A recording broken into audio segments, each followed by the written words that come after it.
Like a dark shadow, the sinister spectre of fascism spreads across Europe.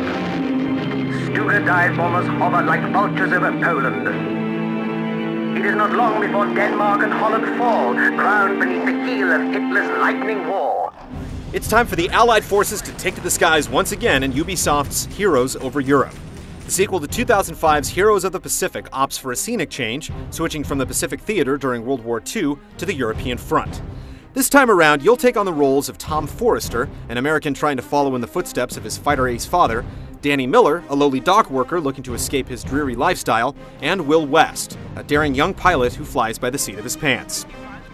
Heroes Over Europe boasts over a dozen combat missions in the single-player campaign, which puts the aspiring aces into a series of historical conflicts, like countering the German surprise aerial attacks during the Battle of the Bulge, or fighting back the Luftwaffe as a member of the RAF during the Battle of Britain.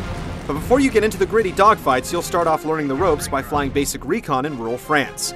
There's also a multiplayer option that supports system link and online play, with several modes available for those looking for a competitive or cooperative experience. You'll have two different control types to suit your preferences. There's an arcade type that simplifies the controls and allows for easier handling, and a professional type that strives to be more like a flight sim.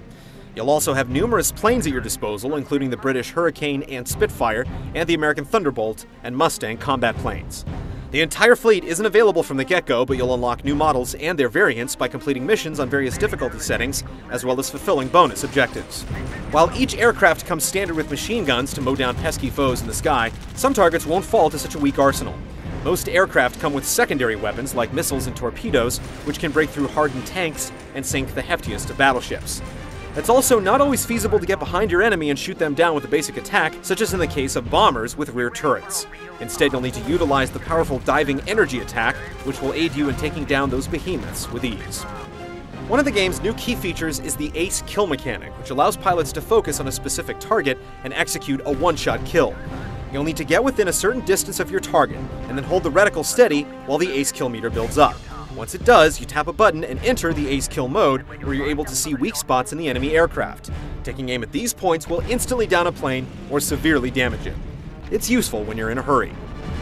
The game's still lacking a bit of polish, which is understandable at this phase, and we're concerned over the game's collision detection.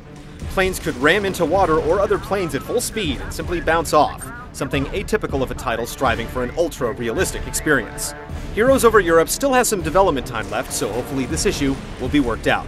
We'll pass judgment on these heroes when the game releases later this year. Sturzflug! Sturzflug! Sturzflug!